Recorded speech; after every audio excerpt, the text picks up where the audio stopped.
Bike सवार TMC के गुंडों का आतंक रोकने के लिए कोलकाता हाई कोर्ट पहुंचा चुनाव आयोग। डायमंड हार्बर में वोटर्स को धमकाने वाले टीएमसी के गुंडे सीसीटीवी में कैद। ममता बनर्जी ने किया प्रधानमंत्री मोदी की नकल, खरीदने लगी सब्जियां। मोदी और योगी की ताबड़तोड़ रैलियों से बौखलाई ममता बनर्जी ने कहा बीजेपी डर गई है। पश्चिम बंगाल में दूसरे चरण की वोटिंग से ठीक पहले सियासी पारा 7वें आसमान पर पहुंच चुका है। लेकिन इस बीच बड़ी खबर यह है कि चुनावी हिंसा और सड़कों पर बाइक सवार टीएमसी के गुंडों का आतंक रोकने के लिए चुनाव आयोग ने कोलकाता हाई कोर्ट की डिवीजन बेंच का दरवाजा खटखटाया है। चुनाव आयोग ने डायमंड हार्बर में वोटर्स को बाइक सवार टीएमसी के गुंडों द्वारा धमकाए जाने का सीसीटीवी फुटेज पुख्ता सबूत के तौर पर पेश किया है। आपको बता दें कि पिछले दिनों एक सीसीटीवी फुटेज जो है वो डायमंड हार्बर, जिसे ममता बनर्जी के भतीजे अभिषेक बनर्जी का गढ़ माना जाता है, वहां से सामने आया था। जिस सीसीटीवी फुटेज की बात कर रहे हैं ये सोशल मीडिया पर काफी ज्यादा वायरल हो रहा है, जिसमें स्पष्ट तौर से देखा जा सकता है कि कैसे बाइक सवार जो टीएमसी के गुंडे हैं वो वोटर्स को धमका रहे हैं, जिसके बाद वोटर्स में डर का माहौल देखने को मिला। हालांकि इस मामले को लेकर के चुनाव आयोग ने फौरन संज्ञान लिया और इसके बाद अब जो चुनाव आयोग है वो कोलकाता हाई कोर्ट पहुंच चुकी है। इस बीच आपको बता दें कि जिस तरीके से ममता बनर्जी चुनाव प्रचार कर रही हैं वो तरह तरह के हथकंडे अपनाते हुए नजर आ रही हैं। ऐसे में उनकी एक और वीडियो जो है वो सामने आया है जहां पर ममता बनर्जी है सब्जियां खरीदते हुए दिखाई दे रही हैं। हालांकि ये कहा जा रहा है कि ममता बनर्जी जो है वो प्रधानमंत्री नरेंद्र मोदी की नकल कर रही हैं, क्योंकि कुछ दिनों पहले ही प्रधानमंत्री नरेंद्र मोदी का एक वीडियो वायरल हुआ था झाल मुड़ी खाने का, जिसको लेकर के ममता बनर्जी समेत पूरी टीएमसी बौखला उठी थी। हालांकि इसको लेकर के प्रधानमंत्री नरेंद्र मोदी ने भी रिएक्शन दिया, जहां पर उन्होंने कहा कि झाल मुड़ी मैंने खाई लेकिन झाल टीएमसी को लगी है। हालांकि इसी के साथ ही प्रधानमंत्री मोदी का एक और वीडियो वायरल हुआ जिसमें देखा जा सकता है कि कैसे पश्चिम बंगाल में प्रधानमंत्री मोदी सिर्फ चुनाव प्रचार और रैलियां ही नहीं कर रहे हैं बल्कि वो सीधे जनता से भी जुड़ रहे हैं, जहां पर उन्होंने हुगली में जा करके वोटिंग की थी। कई सारी तस्वीरें उन्होंने खुद क्लिक की थी और इसी के साथ ही वो नाविकों से मिलते नजर आए थे और उन्हें गले लगाते हुए भी दिखाई दिए थे। और शायद यही वजह है कि ममता बनर्जी सोच रही हैं कि सब्जियां खरीदने से या फिर पदयात्रा करने से या फिर बाइक में जाने से वो जनता से जुड़ पाएंगी, क्योंकि सीधे तौर पर लोग यही कह रहे हैं कि ममता बनर्जी अब प्रधानमंत्री मोदी की नकल कर रही हैं। ऐसे में नितिन नवीन जो कि बीजेपी के राष्ट्रीय अध्यक्ष हैं, उन्होंने दावा किया है कि 4 मई को कमल खिलने जा रहा है। सुनिए क्या कुछ बीजेपी के राष्ट्रीय अध्यक्ष नितिन नवीन ने कहा। ममता बनर्जी कह रही कि झूठा आप लोग र्यूमर फैला रहे हैं, ऐसा कुछ है नहीं। तो 4 मई को उनको दिखेगा। हाँ, जब कमल खिलेगा तो उनको दिखेगा। लेकिन जिस तरीके की भाषा का प्रयोग किया जा रहा है अमित शाह जी को लेकर, ये क्या लगता है आपको? इस भाषा का कि वो कह रहे हैं कि गुंडे को उल्टे लटका देंगे, सीधे कर देंगे, उनके खिलाफ केस की बात कर रहे हैं। यही संस्कार और यही पैथी से पूरी पार्टी को उन्होंने खड़ा किया, पूरी तरह से अड्डाबाजी गुंडाबाजी इसी तरह से खड़ा किया है। तो आज उसी सोच से वो बातचीत करती है। आपकी अध्यक्षता में पहली बार कितने आश्वस्त हैं सर आप? मैं मानता हूँ पार्टी के नेतृत्व में पूरी तरह से पार्टी एक टीम के रूप में काम कर रही है। उसका असर नीति आयोग को लेकर क्या कहेंगे सर? नीति आयोग में नए जो मैं मानता हूं कि देश की दिशा को बनाने के लिए जिस प्रकार से नीति आयोग का हर समय गठन होता है, और इस बार तो मैं खुश हूं कि इस बार पश्चिम बंगाल को मौका अधिक मिला है और पश्चिम बंगाल को नेतृत्व करने का मौका मिला है, देश की नीति बनाने का मौका मिला है।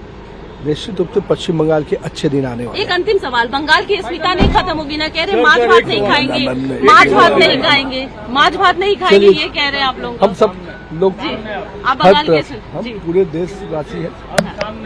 हालांकि एक चुनावी रैली को संबोधित करते हुए ममता बनर्जी ने बड़ा बयान दिया है। उनका कहना है कि बीजेपी डर गई है। आपको बता दें कि पश्चिम बंगाल में प्रधानमंत्री नरेंद्र मोदी और उत्तर प्रदेश के मुख्यमंत्री योगी आदित्यनाथ ताबड़तोड़ रैलियां कर रही है, जिसको लेकर के टीएमसी और ममता बनर्जी खुद पूरी तरीके से बौखलाई हुई है। इस बीच ममता बनर्जी ने कहा कि हमने पहले चरण में ही 100 का आंकड़ा पार कर लिया था और चुनाव के आने वाले चरण में हम एक और 100 का आंकड़ा पार करेंगे। इसी वजह वजह से बीजेपी डर गई है। इसी कारण से अब वे पूरी केंद्रीय सेना को तैनात करके यहाँ के सभी ओसी और डीएम को बदल करके गुंडागर्दी का सहारा ले रहे हैं। मैं आप सभी से अनुरोध करती हूँ कि आप अपना वोट डालें और कृपया अपनी वोटर स्लिप की एक फोटोकॉपी अपने पास रखें ताकि वे किसी दिन एनआरसी लागू ना कर सके। बीजेपी कहती है कि बंगाल में महिलाएं सड़कों पर नहीं चल सकती और वो ये कहते हैं कि यहाँ सब कुछ झुग्गी है। गरीबों को भी जीने का अधिकार है और जिनके पास पैसा है उन्होंने वो अपनी कड़ी मेहनत से कमाया है और उन्हें भी जीने का अधिकार है।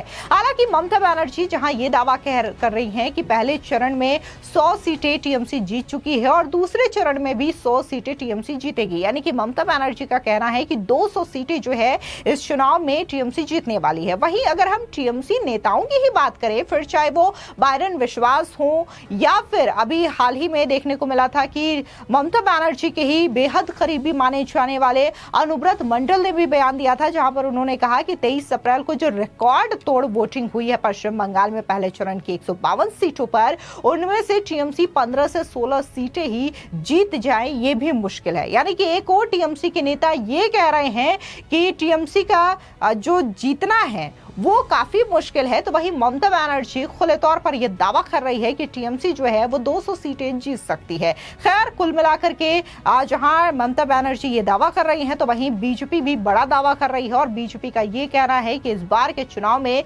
बीजेपी पश्चिम बंगाल में सरकार बनाने जा रही है। क्या कुछ केंद्रीय मंत्री धर्मेंद्र प्रधान ने कहा, सुनिए।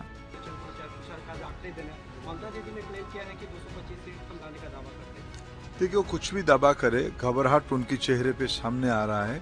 इस बार बंगाल की जनता भारतीय जनता पार्टी के नेतृत्व में सरकार बनाने का मन बना चुकी है। पहला फेज का चुनाव हो चुका है, सेकेंड फेज का चुनाव 29 तारीख को होगा, उसमें कोई संदेह नहीं है। जब 4 मई को नतीजा आएगा, भारतीय जनता पार्टी की सरकार बनेगी।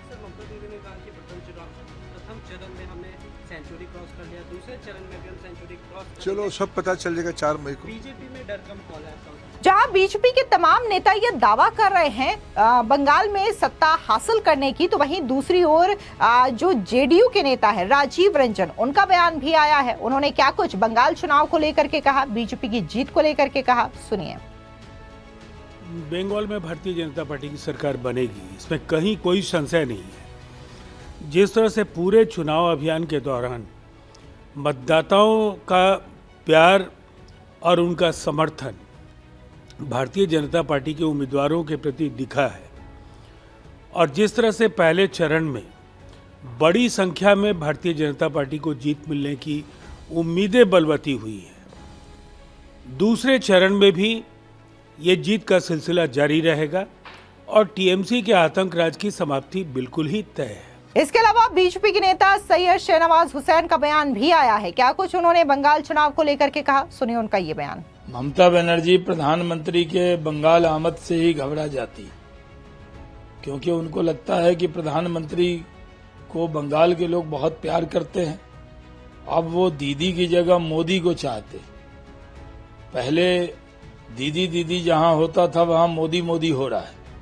इसलिए अपने ही देश के प्रधानमंत्री को अपने ही देश के एक राज्य में प्रचार करने में सबसे ज्यादा दिक्कत का सामना ममता बनर्जी को हो रहा है, क्योंकि ये स्पष्ट हो गया है कि बंगाल में भारतीय जनता पार्टी पूरी ताकत से जीतने वाली है, बीजेपी आने वाली है और दीदी जाने वाली है। इसलिए आजकल मोदी जी पर, अमित शाह जी पर बयान देना उनकी आदत हो गई। फिलहाल इस पूरी खबर को लेकर के आपकी क्या राय है, कमेंट सेक्शन में जरूर बताएं। धन्यवाद।